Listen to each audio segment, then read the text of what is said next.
आज हम छत्तीसगढ़ के भ्रमण पर हैं। एक तरीके से छत्तीसगढ़ के जो पर्यटन स्थल हैं हम उनको देख रहे हैं। नमस्कार, मैं हूं शैलेंद्र सिंह। आप देख रहे हैं हमारा YouTube चैनल शब्द शब्द शैलेंद्र सिंह, जहां हर शब्द मायने रखता है और हर कहानी एक नई रोशनी लेकर आती है। आमतौर पे जब लोगों को छत्तीसगढ़ का नाम याद आता है तो बहुत सारी चीज़ें, ख़ास तौर से गरीबी, नक्सलवाद और ये बहुत सारी चीज़ें आपके जहन में कैद कर जाती हैं। ख़ास तौर से जब हम बस्तर क्षेत्र की बात करते हैं, जहां दंतेवाड़ा में इतना भीषण हमला हुआ था नक्सलियों का, लेकिन आज वो परिस्थितियां बदल चुकी हैं। ये छत्तीसगढ़ सरकार का अपना योगदान है और केंद्र सरकार का भी, जिन्होंने कि नक्सली हिंसा के खिलाफ एक बड़ा आंदोलन चलाया था और उसका ही नतीजा है कि आज जो छत्तीसगढ़ के बस्तर ज़िले के तमाम पर्यटन स्थल हैं उनमें लोग खूब आ रहे हैं। आप हमारे सामने जो वीडियो देख रहे हैं उसके पीछे आपको यहाँ का चित्रकूट जलप्रपात दिख रहा होगा। ये बहुत ही खूबसूरत जलप्रपात है और इसे देखने दूर दूर से लोग आते हैं। हम उस प्रपात के ठीक सामने जो गेस्ट हाउस है वहाँ पर हैं और हमारा जो कमरा है वहाँ से व्यू पॉइंट है जिसमें आपको जलप्रपात और पीछे झरना दिख रहा होगा। इस झरने की खासियत ये है कि करीब 90 से 93 फीट ऊंचा है और अभी जो ये जुलाई से और अक्टूबर का महीना होता है, ये ख़ास तौर से यहाँ पर्यटन के लिए जाना जाता है, क्योंकि खासियत ये है कि ये जो जलप्रपात है चित्रकूट, ये जगदल शहर से 38 किलोमीटर दूर है और बस्तर ज़िले में आता है। यहाँ पर सरकार ने बहुत अच्छी सुविधाएं कर रखी हैं। पूरा एक व्यू है जिसको आप नेचर वॉक कह सकते हैं।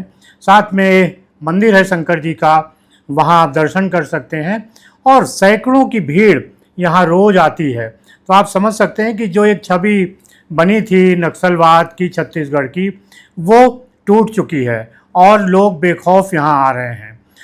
तो जुलाई से अक्टूबर के महीने में ख़ास बात ये होती है कि जो ये जलप्रपात है इसके पानी का रंग बदल जाता है।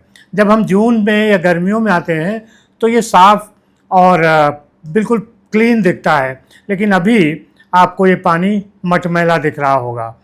उसकी वजह यह है कि ये जो इंद्रावती नदी है ये बहुत चौड़ी नदी है और ये बहुत सारा बरसात का पानी भी साथ में लेकर आती है। अभी हम इस कमरे से इसलिए व्यू दिखा रहे हैं क्योंकि अभी बाहर बारिश हो रही है। तो आप हमारे साथ जलप्रपात तो देख ही रहे हैं, यहाँ की बारिश देख रहे हैं, किस तरीके से लोग भीगते हुए जलप्रपात को देख रहे हैं, ये भी आप देख रहे हैं। तो यहाँ आने के लिए आप गूगल पे सर्च कर सकते हैं चित्रकूट जलप्रपात और फिर बहुत सारी सुविधाएं यहाँ पे सरकार ने सुरक्षा की और आपके रहने की व्यवस्थाएं कर रखी हैं।